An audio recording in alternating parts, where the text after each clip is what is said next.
Buen informe, Ale, decíamos más temprano. Bueno, decíamos que el 12 de agosto pasó allí desapercibido, pero fue el Día Mundial de la Juventud y bueno, queríamos traer este tema a ver qué es lo que se hace por esta población por un lado, y por otro lado, no escuchamos por ningún lado que fue este día, ¿no? Que se conmemoró este día. No sabemos qué es lo que se está haciendo. Bueno, lo que pasa es que para los gurises. Habitualmente también se focaliza todo en septiembre, ¿no? Cuando es el día del estudiante. Y ahí, pero hay ciertos gurises que no pueden estudiar, o que no están estudiando. Entonces creo que habría que abarcar un poquito más. Poco se habla en todos lados, en prensa, en la calle, en todos lados hablamos bastante poco de qué es lo que se hace por estos chiquilines, sobre todo cuando se encuentran en situación de vulnerabilidad, ¿no? Porque hay otros gurises que quieras que no tienen a sus familias allí pendientes de que hagan algo con su futuro, pero hay muchos gurises que están realmente solos. El Instituto Nacional de la Juventud cuenta con un programa que se llama INJU-Avanza, que está orientado justamente a la promoción de los procesos de autonomía y desarrollo personal de los chiquilines entre 18 y 24 años que están en situación de vulnerabilidad social. Escuchemos si les parece un tramo de lo que es la promo que aparece allí en la página de INJU. Hoy estamos acá en Montevideo, venimos de paseo con INJU-Avanza de Rivera, venimos a conocer un poco la ciudad, conocimos el Cerro de Montevideo, fuimos al mirador de la Intendencia y ahora estamos acá en el Prado. Yo nunca había venido a Montevideo, lo que me ha más gustado fue la playa. Venimos de paseo y me dejó una linda experiencia. Salir un poco de la ciudad, bañarse un poco en la playa, aire nuevo, ¿no? Que dicen. Y hoy a la noche vamos a ir a conocer el teatro, pero allá yo nunca fui al teatro, no. Hoy vamos a ver cómo me va. La verdad es que yo no le tenía mucha esperanza, hijo más. Pero a medida que fue pasando el tiempo con los cursos, me fue gustando. Y a partir del momento que hice el curso de gastronomía, fue donde más me gustó. Y después fue donde entré a trabajar, por Avance Eso, que es nuevo. En INJU-Avanza hice un curso de informática que fueron de 6 meses. Trabajaba con Mariana, la educadora de INJU, me ayudó a hacer el curso y a la búsqueda de trabajo. Recomendaría a otros jóvenes que escribieran en INJU-Avanza porque los ayuda un montón. Bueno, acá lo último se habla, ¿no? De nos ayuda un montón, se habla de experiencia laboral y demás, pero al principio parece más una promoción de estas que se hacen con los niños de la escuela, por ejemplo, que se los trae a conocer Montevideo, a conocer la playa. La verdad me dejó un gusto un tanto amargo el video porque no refleja lo que dice la página, que dice que apuntan a mejorar las habilidades y competencias laborales con el fin de mejorar las condiciones de las personas jóvenes para el acceso al mundo del trabajo. No me da esa impresión, por lo menos el video. Entonces, traté de buscar un poquito más la información que tenían allí en la página y se habla del abordaje de vulneraciones vinculadas a situaciones de violencia basada en género. Se habla de situaciones que inciden en la salud mental, problemas asociados al consumo problemático de sustancias psicoactivas, todo esto en unas últimas publicaciones en el marco de lo que es este foco en adicciones y salud mental, ¿no? de la rendición de cuentas. Pero bueno, lo que hice fue tratar de comunicarme con los trabajadores, con quienes trabajan allí en el MIES, también para que den un panorama de cómo se viene trabajando con la juventud, ¿no? Me comuniqué con la gente de la Unión de Trabajadoras y Trabajadores del Ministerio de Desarrollo Social, con UTMIDES. Ellos lo que me decían es que antes estaba INJU-Avanza. Antes de INJU-Avanza estaba Jóvenes en Red, sí, era claro. El programa que anterior a que era un programa de proximidad, ¿no? Si bien era sociocultural laboral, lo que hacían era trabajar en territorio, claro. ¿No? Tenían como prioridad allí el tema de los gurises entre 14 y 24 años, hay una diferencia con el otro que es de 18 a 24, o sea que eran más chicos los gurises. Sobre todo que estaban en situación de vulnerabilidad social, desvinculados del sistema educativo, ponían el foco en eso, en quienes habían dejado sobre todo ciclo básico, que querían entrar en el mercado laboral. Entonces lo que hacían era tratar de fortalecer habilidades en los chiquilines, hacían una inclusión social. El principal objetivo era integrar a los gurises participantes de este programa en lo que era la vida en sociedad, ¿no? Fortaleciendo oportunidades, habilidades de integración, participación en lo que tiene que ver con el deporte, la cultura, bueno, también, como decía, la educación y el trabajo. Según me comentaban, desde su creación y hasta el 2018 hubieron unos 8.155 jóvenes. Hubo unos 8.155 jóvenes que participaron de este programa. Que quieras que no, siguieron vinculados de alguna u otra manera al INJU, porque se armaban así como ciertos grupos sociales donde entre ellos mismos se apoyaban, donde seguían en contacto.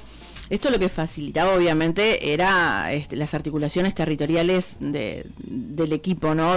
Era un mismo equipo que trabajaba con todos los gurises, actores comunitarios que iban desde, bueno, los SOCAT, que obviamente esto desapareció, después las comisiones de fomento, maestras comunitarias, policlínicas barriales, centros juveniles, todos estos trabajaban allí en conjunto con el INJU. Sí, acá había un trabajo de articulación con los municipios zonales. También. Con los centros comunales zonales, pero con los municipios y en base a las distintas comisiones municipales cómo se trabajaba en esto. Y bueno, el 30 de abril del 2021 este programa fue el que cerró, fue sustituido, como decíamos, por INJU Avanza, incluso tuvo unos meses de transición donde no hubo allí absolutamente nada. El pasaje de un programa a otro fue complejo, según me contaban. Porque bueno, tenía muchas diferencias con el anterior. Por un lado, lo que decíamos de la edad. Por otro lado, esto no se hace en territorio, sino que tienen que llenar un formulario web. A veces los gurises precisan ayuda para hacer esto.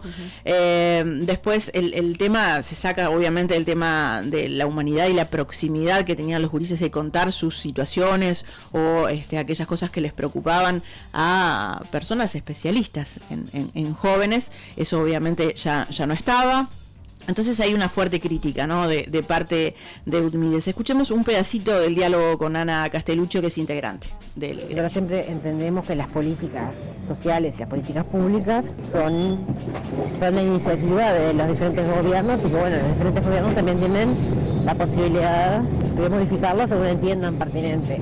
Pero en realidad desde una postura desde las trabajadoras entendemos que el retiro del Estado en el territorio, que es lo que un poco venimos señalando, no es bueno, debilita las tramas sociales y es algo que está pasando en el MIDES y que ha sido como una política de esta última administración. Más allá que entendemos que las políticas de juventud, como las otras, tampoco nunca llegaron a ser las suficientes y nunca llegaron a cubrir la totalidad de la población que lo necesitaba y tampoco quizás los resultados sean los que esperamos.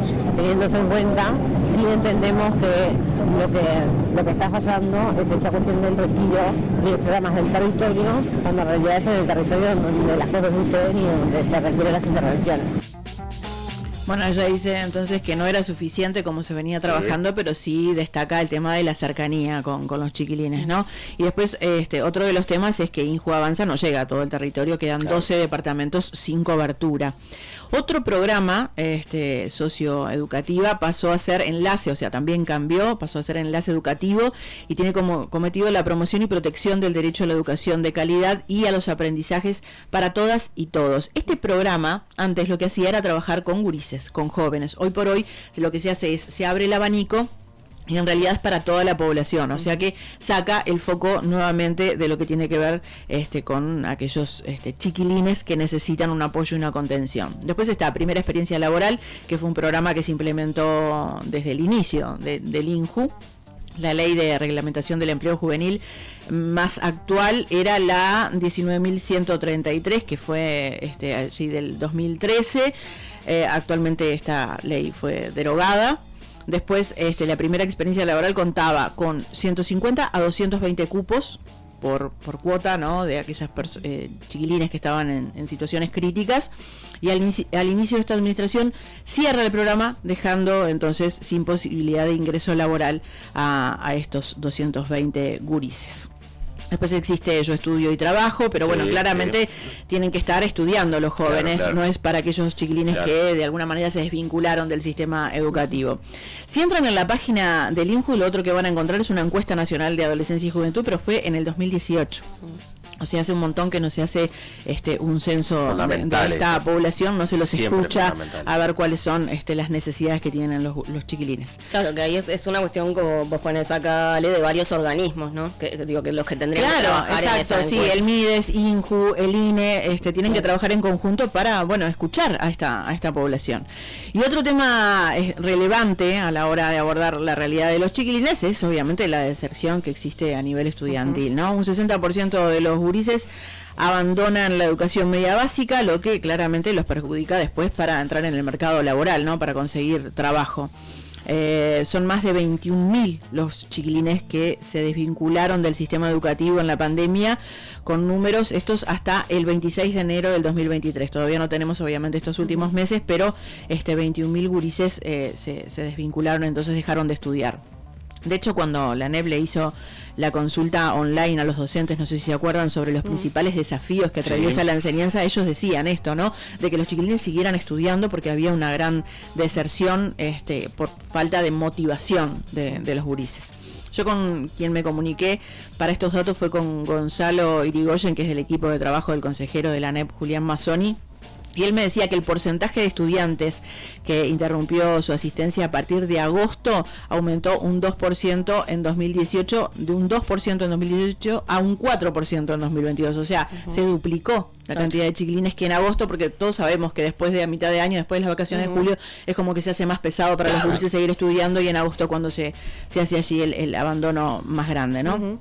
En tanto, llega a aproximadamente el 11% en las escuelas técnicas, o sea, en UTU el abandono es altísimo. En liceos privados no hay prácticamente abandono. Acá claramente las profundas desigualdades. Tenemos una brecha social sumamente importante. Por otra parte, el 15.8% de los gurises reporta haber repetido alguna vez en primaria, y el 11.2% alguna vez en educación media. La repetición en educación media, bueno, es mayor entre los gurises con antecedentes de repetición en la escuela. Ahora debería seguir bajando por cómo se dan las evaluaciones. Ahora no va a haber repetición. Exactamente, eso también es un problema. Sobre eso y sobre qué hace, ¿no?, el sistema educativo para revertir este panorama, hablé con Camila Menchaca, que es integrante de ADES. Encontramos una serie de dificultades con estudiantes que no están asistentes a las instituciones educativas o lo hacen en forma muy intermitente, producto de una serie de circunstancias que tienen que ver con cuidados en relación a hermanos, hermanas, familia en general, estudiantes que comienzan a transitar el mundo laboral desde muy pronta edad, situaciones vinculadas con el deporte, etc. Y la realidad es que lo que nos encontramos es con una enorme falta de recursos para poder realizar todas esas acciones. Los equipos interdisciplinarios de los liceos están incompletos, los adscriptos están desbordados y la UDIE no funciona como debería funcionar en relación a una pronta respuesta, porque la realidad es que los recursos son escasos y la cantidad de estudiantes que se encuentran en situación de alerta, o sea, lo que nosotros presentamos ante el sistema de trayectorias es justamente una alerta por el estudiante que ha dejado de ir. La cantidad de alertas son tantas que no se da abasto en relación a la cobertura y al trabajo con todas esas familias. En realidad nosotros lo que venimos denunciando hace un montón de años tiene que ver con el desmantelamiento de toda la red de contención que había en relación a una serie de políticas sociales, políticas públicas desde distintos organismos del Estado que de alguna manera cubrían el territorio, y ahora cada vez las instituciones educativas se encuentran en mayor soledad a la hora de hacer este trabajo. Bueno, y en otro tramo de la entrevista con Menchaca, ella hablaba justamente de este pasaje de grado con asignaturas pendientes, ¿no? Claro. Porque lo que esto hace es, por un lado, no les da las herramientas a los chiquilines para aprender un nuevo conocimiento, porque no tienen las bases, obviamente, y por otro lado está la presión de que tengo muchas materias pendientes del año anterior y sigo avanzando, pero en realidad sin terminar ciclos, que eso va a llegar un momento que va a ser realmente muy problemático. Pero bueno, pasemos a capacitaciones laborales. El programa ProJoven de INEFOP está dirigido a hombres y mujeres de 18 a 29 años que estén desempleados y que se encuentren en situación de vulnerabilidad, con el propósito de que puedan formarse y así entrar en el mercado laboral o retomar la educación formal. Pueden hacer las dos cosas, ¿no? El director de este organismo, Guillermo Dutra, habló con La Mañana y destacó allí los éxitos de este programa. Dijo que el camino que recorrió el INEFOP antes del 2020, según la visión del jerarca obviamente, fue el de tener una ventanilla abierta para recibir propuestas de formación de jóvenes, pero el nivel de inserción que se obtenía era bajo, ¿no? Tanto en el mercado de trabajo como también lo que tenía que ver con el tema de la educación. Y él lo que dice es que una vez que se asumieron las nuevas autoridades, decidieron poner fin a esta modalidad y lo que empezaron a ver fueron resultados positivos con este programa. Lo que hice fue comunicarme con Ismael Fuentes, que es director de INEFOP por los trabajadores, para conocer, cuál es la visión de él al respecto. No, decir que se está mejor que antes no es posible porque no lo dicen los números. Los números indican que en el 2019 se cerró el periodo anterior con más de 100.000 capacitaciones por año. Y en estos años, por año, no se han llegado a hacer 60.000 capacitaciones. A lo cual habría que sumarle que hubo recortes en culminación de ciclos y recortes en Yo Estudio y Trabajo. Y en otros programas que también se han capacitado menos gente. Con respecto a los jóvenes, específicamente, yo te diré que estamos más o menos en la misma situación, ¿no?